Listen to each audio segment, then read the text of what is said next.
Hi, everybody. I'm Dawn Mitchell, and welcome to Dawn of Sports. We have an awesome and apropos, I should say, conversation for today because we're going to talk some more hockey. We have Natalie Darwitz. I like to call her the godmother of women's hockey in Minnesota. I mean, we give Lou Nanne the godfather, so we got to have a godmother. So we're going to be talking about not only the new Hockey Hall of Fame, but we're going to be talking about upcoming Olympics and, of course, World Juniors in our own backyard. That's all coming up. This is Dawn of Sports. She's Dawn Mitchell from Fox 9 and TalkNorth.com. And this is TalkNorth.com. We're coming to you from the Aquarius Home Services Studios. Best way to listen to this show or any of our many shows at TalkNorth.com. Best way to listen is subscribe to your favorite podcast app. Some of our shows we're also shifting to YouTube as well as audio. Thanks for sticking with us. We appreciate it. Thanks to Alexis of Wayzata and Maplewood and Minnesota Masonic Charities. Back to Dawn. You know, when we go video, you get to see Jim Souhan's handsome face a little more. That's why ratings are down. That's so funny. That's not true at all. But ratings are going to go sky high right now because one of my favorite people is joining us once again here on the podcast. You know her from not only Gopher Hockey, growing up here in Minnesota, an Olympian, a national champion, now the CEO of the Hockey Hall of Fame that's going to be here in Inver Grove Heights. So the Minnesota Hockey Hall of Fame, a huge $70 million undertaking being overseen by Miss Natalie Darwitz. Natalie, thank you for joining us again. I know it's kind of crazy holidays and all, so we appreciate your time. How are you? Thanks. Always appreciate it. And it's always great to talk to you. I don't know about godmother, though. That makes me feel really old, Don. So. You know, I was thinking about that because I was like, well, you're not as old as Lou Nanne. We know that. But seriously, you are, you know, they always say pioneer, right? And even though you're super young, that's where like women's hockey is finally trying to catch up. So, I mean, when he wrote, I just think of all of these amazing women that have just kind of taken the arrow, so to speak, right? Pioneers take arrows of trying to get women's hockey to where it is today, and also spearheading the efforts for the Hockey Hall of Fame for Minnesota, because we know so many. I mean, if you're watching the Men's World Juniors right now, you're seeing how many Minnesotans are on display, and that's year after year after year. And so I love the fact that the women now for hockey are spoken in that same glorified breath as the men. And I know that you get humble and you get embarrassed by it, but I have to bow to you in many ways on that because you led by example, you led by play and talent, but also putting your money where your mouth is with time, effort, blood, sweat, and tears. You've done it all. So maybe, should we say godmother in dog years, maybe then? Does that work? That sounds better. Yeah, no, I appreciate the words. You're a great human being, Don. So thank you very much. Let's talk about what is going on right now. I know that it's been a while coming, that the Minnesota Hockey Hall of Fame, you had the big announcement, and then it was like, but wait until we tell you where it is. And just recently, you guys announced Inver Grove Heights. Do you feel like, finally, like the baby is here and we can start like, you know, talking about her a little bit? Yeah. So in August, we obviously announced that, you know, we're going to have a Minnesota Hockey Hall of Fame. And then a few weeks ago, we announced the location. So yeah, it kind of finally felt we had a team on paper, and now we finally have a home. So now the fun part is putting it all together and making it come alive. So we're super excited about announcing Inver Grove Heights as the future home of the Minnesota Hockey Hall of Fame. There were a number of communities that came forward and gave compelling, reasons. And at the end of the day, Inver Grove Heights kind of rose to the top as far as partnering with them and calling them home and the land and seeing the vision, from the land that we'll be building on. So it's really exciting to take that next step. And now we can kind of roll up our sleeves and get to work as far as starting the build process and the S&D phase and hopefully locking arms with great Minnesota companies to come on board. So we're really excited, and it's been a long time coming. Hopefully when this thing is built, it's going to be like, it's been here forever, even though it's been a long time coming that Minnesota hockey and our rich, history and the fabric that we have weaved in our blood for hockey can finally have a place to call home, and we can showcase that. The elephant in the room, and everybody says that, is they just assume that Minnesota already has one because of the U.S. Hockey Hall of Fame up in Eveleth. So I know it's almost like ad nauseum and blue in the face of having to explain, listen, there's the U.S. and then this is just for Minnesota. How has that been coming along that way in terms of public perception and people wrapping their brains around it? I think the people that understand it and take a second to read and really listen, I think understand the process. I think it's those, knee-jerk reactions of we already have one up in Eveleth is, the confusion. But yes, we are going to highlight Minnesota hockey in our four walls. So anywhere, you guys talked about the World Juniors, how amazing that has been, that we fill the state tournament every March in St. Paul with high school hockey state tournament. So it's going to be showcasing and highlighting anywhere from lacing up the skates, the little ankle biters, the little boys and girls lacing them up from community hockey to high school hockey. We have 30 NCAA programs alone in Minnesota, D1 and D3. That number alone is astounding. We're going to highlight those programs. We're going to highlight the professional level and then obviously the Olympic level. And then finally have induction ceremonies for our legends of the game and for Minnesotans to go in the Minnesota Hockey Hall of Fame. So it really touches every level of hockey. We're going to touch every level, every inch of the state, anywhere from War Road down to Chaska to Worthington to Red Wing. Everybody has a story to tell. Everybody has probably a prominent person coming out of that community that has gone and paved the way and done great things. Not only that, there's probably Zamboni drivers and hockey moms that have done things and been unsung heroes that we want to highlight. So the U.S. Hall of Fame, again, is exactly what it says. That highlights the whole United States. We are highlighting our great state and the fabric of hockey that goes through everyone's veins. So we're really excited to be that conduit and share that story and tell that story. What exactly, I think whenever you hear CEO, I think for a while there, you were doing everything, right? What's that expression, the chief cook, bottle washer, doing all of the things. So that seems like no matter what role you take on, you're always doing so many different things. But explain to us exactly what you're doing now as CEO and what burdens you have to carry on that. Yeah, I think right now being a startup and getting this thing off the ground, myself and Andrew Haidt and Amy Hamilton are wearing many hats probably out of our jurisdiction. I'm learning a lot. Yesterday I had a call about, general insurance, not the benefit kind, but like, hey, you go to an event and you should be insured if something happens. So it's like, you don't think about those things, but our forefront right now is we're really excited to have a location in Inver Grove Heights. The next step would be, we're really close to selecting a general contractor, which obviously is the company that's going to build the museum, the hockey rink, and the event center. In the time being, we're in the S&D process with our architecture ESG of designing the exterior. We're starting to move to the interior and selecting a company to help us with that.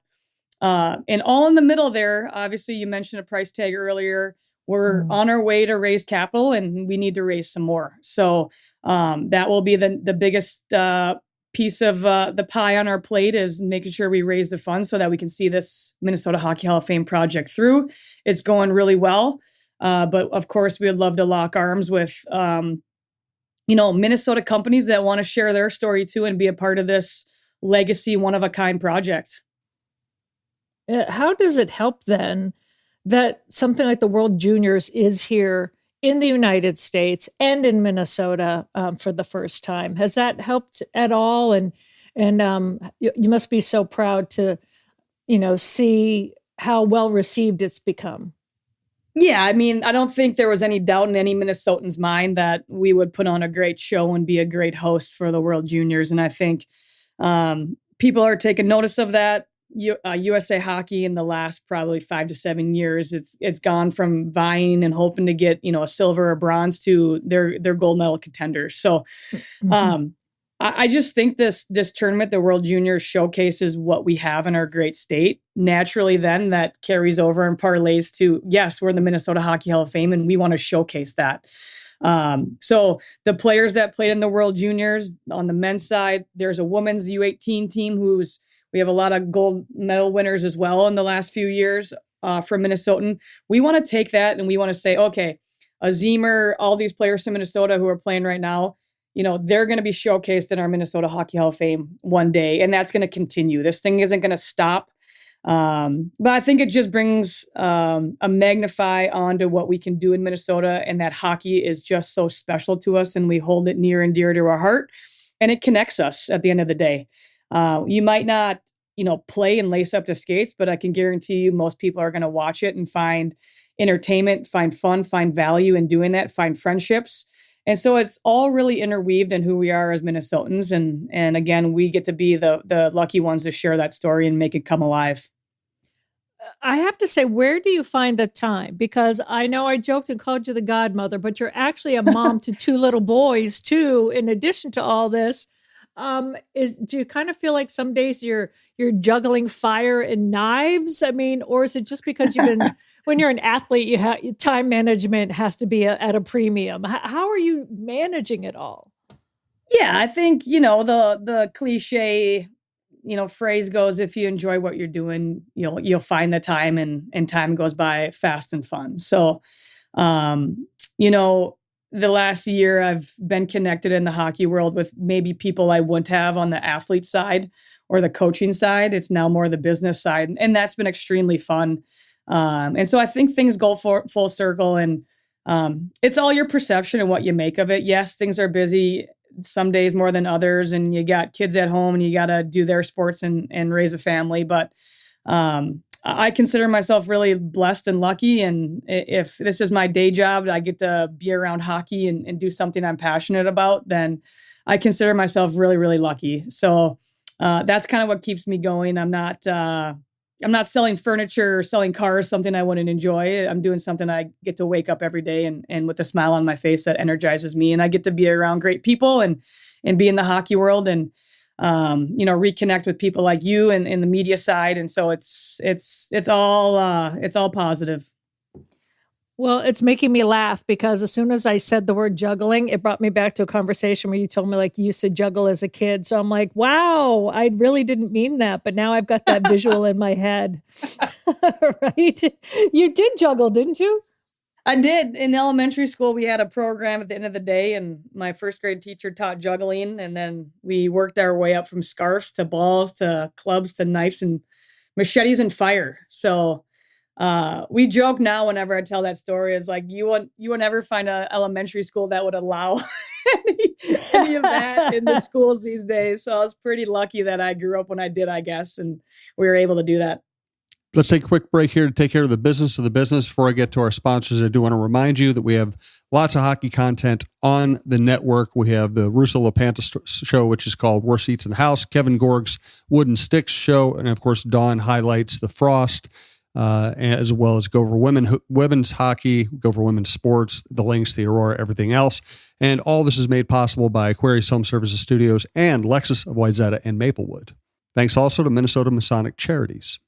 Today, I want to talk a little bit about the Minnesota Masonic Charities. When you think about the Masons, I get it. You think about the funny hats, those pancake breakfasts, which are phenomenal. My dear friend John Schweitz and I have chatted about this, and it's so much more than that. They've got the Masonic home over in Bloomington. They've got the hospital for the children over at the U of M. They are the largest fraternal organization in terms of charitable needs in our country, and they deserve a ton of recognition. So thank you, Minnesota Masonic Charities, for all you do and for supporting us over here at Talk North, and a special thanks to my good friend, John Schweitz. And back to Dawn and Natalie.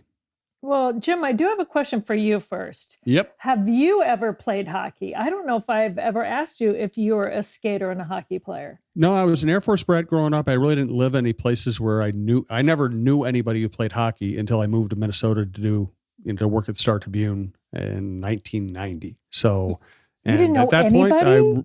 pardon me? You didn't know anybody No. that played hockey? No, I lived on the East Coast. I went to some minor league hockey games on the East Coast when I was young, like the Hershey Bears and Washington's minor league team, DC's minor league team. Then I lived in Texas for a while. Basically they didn't have hockey down there. They do now. They have lots of hockey exactly now. now. The South is, it's really picked up the South, Southwest, West Coast. But back then, nobody in Texas was playing hockey. And then I came up here, and my kids were more basketball, so I didn't learn any. So really, I've never played hockey. I know it sounds shocking because, it's Massachusetts and Minnesota right now, right? And so poor Jim is like, yeah, I learned about it in 1990. And I was like, wow, hard to wrap my brain around it. But Jim, as you were speaking, I had a friend that played for the Tampa Bay Lightning when it was early on.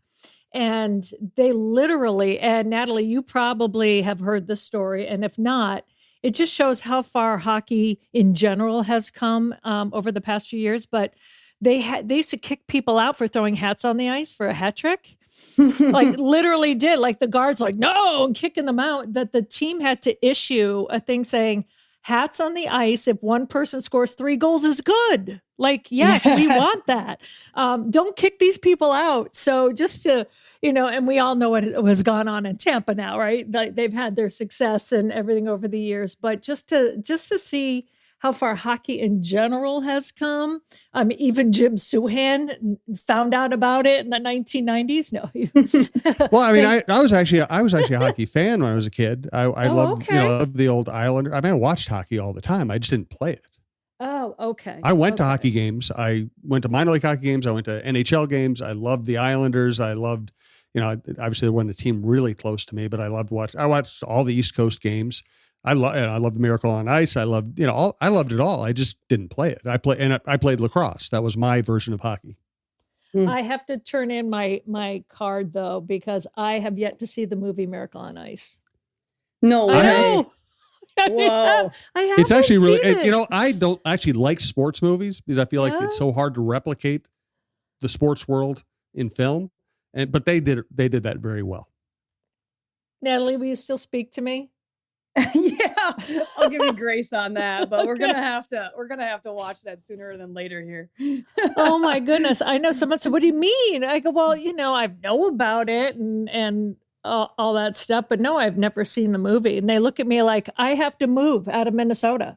Like I have to revoke my Minnesota citizenship, so to speak. So I'm like, okay, that's on my list to get it done. We should take a poll though. There's probably like 1% of Minnesota that has not seen it, and you might be in that 1%. Oh, maybe we should now at the Grand Casino Arena, if there's a dead night, they should show that movie. Yeah, that would be awesome. They're probably like, no, we no, don't, no. Well, let me ask you this, Natalie. So since I have been here, and I think it was Fox Sports North at the time, and then, the iterations have changed, but when they started Hockey Day Minnesota, and I know Jamie Hirsch from the NHL Network loves to come back home and support that, and now she's, now even calling games in Vegas. When you see something take off like that, to really showcase the pride of hockey in Minnesota, to put something behind rather than people just saying, oh, we're the state of hockey, but to put some teeth behind it. And then to see it, we know it started with the high school state tournaments, which is still amazing to me to this day. When I came here, I'm like, oh, so is it kind of like the Bean Pot? And it's like the Bean Pot on steroids for high school. I adore it. And then Hockey Day Minnesota has become this huge thing. And like you said, to have the World Juniors here, and then the Olympics are just around the corner. Do you sit back sometimes and just say, wow, how this has grown just in the past 20 years here in Minnesota? Yeah, I think if you ask true Minnesotans, we're humble, but yet we're not surprised. I think the memories are from growing up, lacing up the skates at a young age and going either on the outdoor lakes, ponds, or the community rinks outdoors. And those were kind of your fondest memories growing up of absolute free play. There wasn't adults around. There wasn't anybody wearing zebras or referees, and you just were playing free play. And I think that's where the game and the love starts, is just kind of like the Sandlot with baseball, just going to a park and playing. I think our fondest memories. And so you give it the resource, and you shine a few lights, and you put a few cameras on it, and it's just you're glorifying our great game, and making it accessible for everybody to watch. But really, it's a kid's game at heart. And so I don't think any of us are surprised. I think marketing and social media and the business world have taken a hold of that and made it more special and heightened, and has given it a voice and given it legs, if you will, which is really special. So, they've been doing outdoor games for years. And I actually was having coffee with a gentleman named Jamie Spencer. He used to work for the Minnesota Wild. Yeah. We just kind of reconnected, and he shared with me, do you know how Hockey Day Minnesota started? And I was like, no. And he was like, I was coaching for a Minneapolis team, and we were playing International Falls, and we looked at the sheet of ice and we're like, we should play out there next year. Wow. So it started pretty innocently. And then obviously with his connections, he got that up and running and got TV coverage for it. But that's what it was. It was, hey, like, there's hockey rinks all around outdoors. Like, let's take a game outside. And I think from Hockey Day Minnesota, now you're seeing, you have the St. Louis Park Rec Center have an outdoor sheet of ice. Edina, Braemar has an outdoor sheet of ice. I know Goat Hill and Egan, they have a refrigerated sheet of ice outdoors. I think from, things snowball from Hockey Day Minnesota. Look at what Shane Hudella is doing out in Hastings, and they'll host Hockey Day Minnesota this year for the United Heroes League, and what he's been able to do for the veterans, families, and stuff. So it's just taken off. And I don't think any of us are surprised. It just takes that one time in the limelight for other people to grab on, and for the funds and for the interest to happen. So, I don't think there's enough rinks in Minnesota. The ice time's at a premium. People are wanting more. And, I just think cool things like that have taken off and have grown the game in ways that maybe we didn't think were possible. But, again, it just took one idea of someone to say, let's play outdoors and showcase it, and look at how much it has latched on and spread. So that's what our great state's all about. So. I always wanted to know. That's kind of, whenever there's a great idea, I want to say, who was the person that brought that up? Like, who thought of that? So now Jamie gets the kudos. I'm bowing down to him, because that's, even though I think he was a Badger, though, right? So he was. I hope I shared it correctly from memory, but yeah, he told me the story. It was really fascinating, because I wasn't aware either.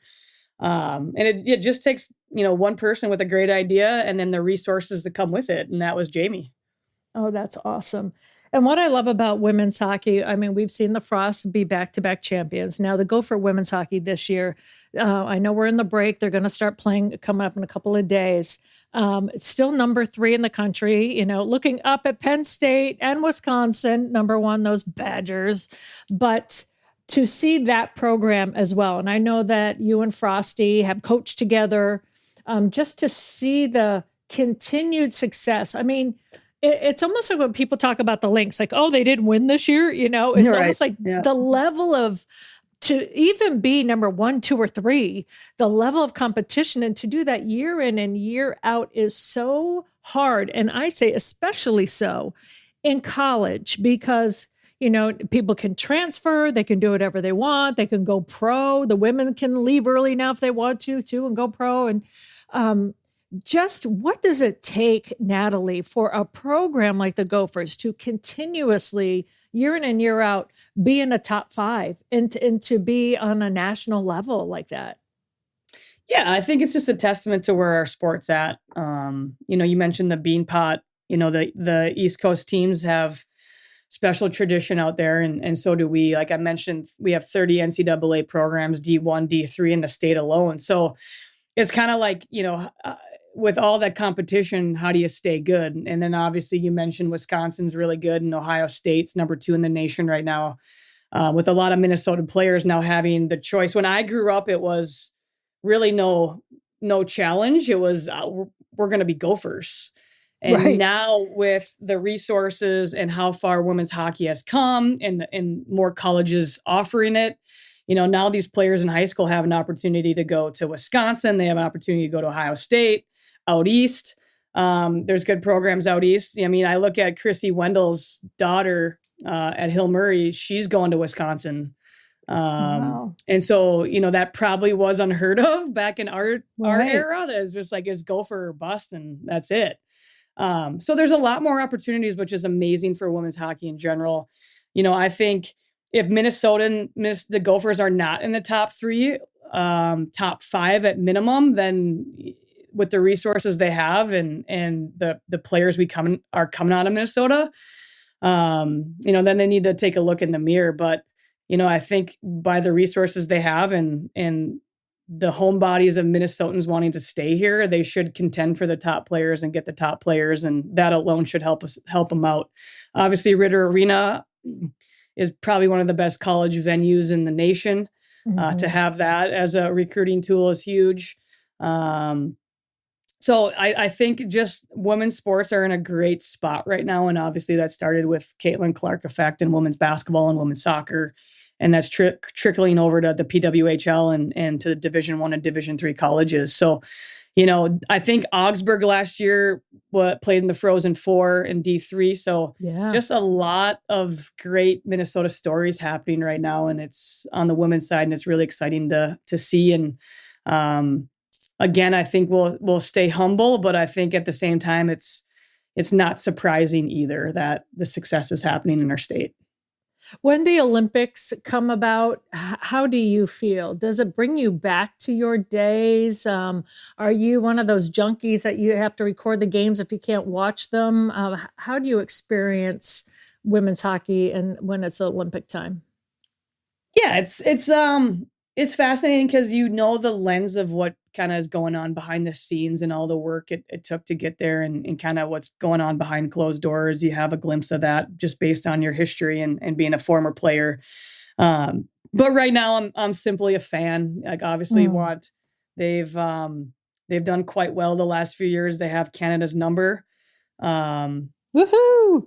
That, which is great, but I will share a story. We had Canada's number in 2002. I think we went 8-0 in the prelims. We played them 8 times, went undefeated. Our final record of the year was 8-1. And I would trade any of those 8 prelim wins for the one that we lost. Yes. Which was the gold medal game in the actual Olympics. So that's the crazy thing about the Olympics. It comes down to 1 or 2 games, right? It's not a 7-game NHL playoff series where you might have had one bad game or your power play might have been off one game. No problem. We got a couple more to work with. It's one game and done. So it's the pressure of getting to that gold medal game and then knowing that honestly, the uniqueness of the Olympics has erased everything that just happened in the last, 6 months because it's a one and done game and you got to be on for that one game. So unfortunately in my career with the Olympics, I was on the other end of those 1 games where we didn't pull through, but hopefully they can learn the lesson from previous experiences and bring home a gold medal here this winter. See what I mean? You take arrows. Pioneers take arrows. So, but at least, I mean, you're forever an Olympian. That's what I say, I know that's a big thing, like at our TV station when people are putting in the graphics under people's names, and it's never former Olympian. It's always Olympian. And that's something to be proud of. Yeah, it's really cool. And, going into the Hall of Fame last fall, apparently now every time I do a signature, I'm supposed to put under it HHOF 2024. Yeah. So yeah, it's just things like that. It's like, I'm forever now enshrined in the hall in Toronto and forever an Olympian and, really cool. And the other tidbit to that is they're on TV for 2 weeks, but there's just so much that goes into it for these athletes sacrificing, and training and being away from family and loved ones. And so there's a lot that goes into it. I think one of the slogans was, it's not it's not 2 weeks. It's every day. It's every day. So it's a lot goes into those athletes. And again, like I only watch skiing for, once every 4 years. And that's in the Olympics. Right. And those guys are doing it every day, Every flying down a day. mountain. So that stuff, it's pretty cool to have that perspective of knowing that you've seen it and have had the lenses inside of what those athletes go through when you watch them on TV every 4 years. Well, absolutely. And, they say it's every day, and those car rides, whether it be with your parents or your friends' parents, those are indelible moments as well, because that all helps build who you are. I love that when people say, those car rides are important, driving you to practice, so whether even when you're older and you're driving with your teammates or by yourself, like those are the other moments that build athletes, I think, in those quiet moments, or not quiet, depending on how many are in your car. Yeah, that's so true. I mean, even you saying that brings back memories of growing up playing boys hockey. I remember I was riding in my friend Jordan Bailey and his dad, his truck, and then riding in my other teammates' minivan, and 4 or 5 of us are hooting and hollering. And when I was switched over to girls high school hockey in 7th and 8th grade, one of the senior captains lived in the neighborhood behind me. And I remember she let me start driving her car. She's the one who taught me how to drive when I was like 14 years old. So I got a head start on that. So it's so true. There's a lot of memories that go into the car rides and making you the person you are, or the experiences that you had. So I think a lot of people joke that it's the bus rides, it's the locker rooms that they miss when they're done playing, Oh, absolutely. Well, before I let you go, there's one question I do want to ask you.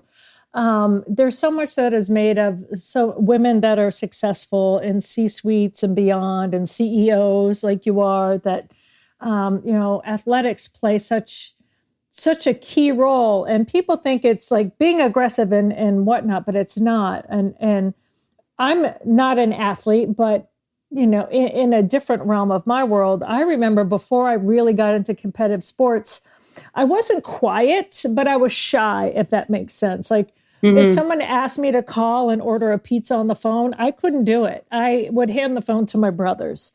And then I think sports and athletics, so it gave me a chance to find my voice to people that I didn't know. I'm fine with my brothers. I could be yelling and I wasn't quiet, but if you stuck me out in public, I'd be like, I'd rather wander a store for 5 hours rather than ask where something was. And I think my family saw a shift when I started playing sports. Also, you go to college, you just change, obviously, when you get older, just in general. But sports for me gave me the confidence to find my voice outside of a playing field as well.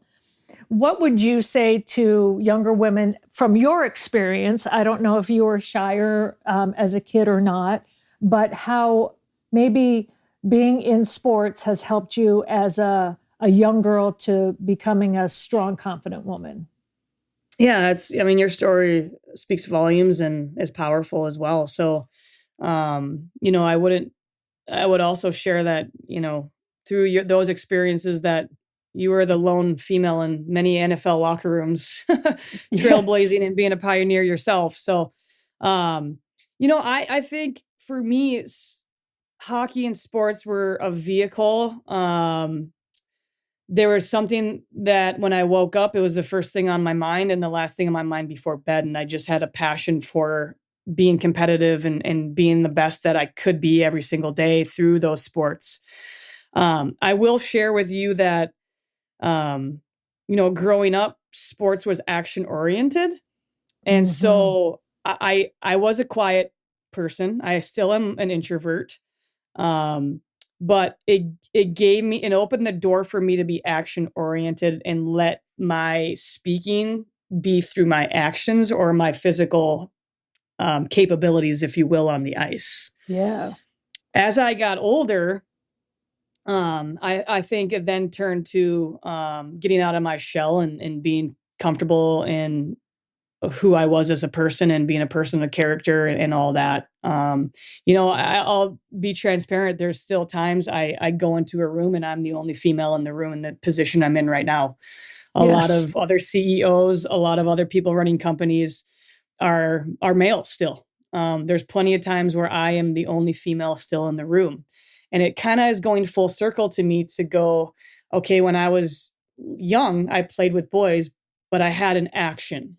I had on the ice, I just was like, we're equals. I'm better than you, and I'm going to show you. It's a little bit different now, showing vocally and stuff like that. So, I'm still things are going full circle where it's still a grind. You're still sometimes a lone female in a room, but I believe it's having the confidence that you belong there and that you have value and something to add. And so that's kind of what gets me in that room and gets me to speak up. I am not a vocal person as far as like, I'm not going to, I know I'm talking a lot now because I need to, but in a room, I'm only going to talk when I feel like there's a value and I have something great to share. I think there's a huge value in listening and then responding. Whereas a lot go into the room and just talk. And so that's my style. And I think and this is what I learned too, when I was, a captain of my team, you always had the players that talk, but then another teammate would talk and they would say one sentence and it just really was powerful. That's more my style. Right. That you don't have to say the most amount of words to be the smartest or the most powerful in the room. So, I guess my advice would be yourself, that you belong there. But you don't have to morph and form into somebody else to find your spot and to keep that seat. Be yourself and be true to who you are. And that's what I think has brought me success in life away from the rink, is hopefully doing that. So, you're going to have your ups and downs. You're going to have your bumps and your bruises and your losses, but my philosophy is the players in Major League Baseball, if they can bat 300 or 400, which is 4 or 3 out of 10 hits, that they're in the Hall of Fame. So you're going to get your no's, but it's those yeses that you do get that matter. So keep sticking with it. If you ground out or pop out, it's okay. The next at bat, you'll get a hit or a homer. And that's kind of my philosophy, is if I can bat 300, I'm going in the Hall of Fame if I'm a baseball player. Amen. I've always said lions don't need to roar. So it's very similar to what you just said. Yeah. Lions don't need to roar. Sometimes you can just, hold in your presence. And also, now that we're adults, you can't really hip check someone when, you get mad.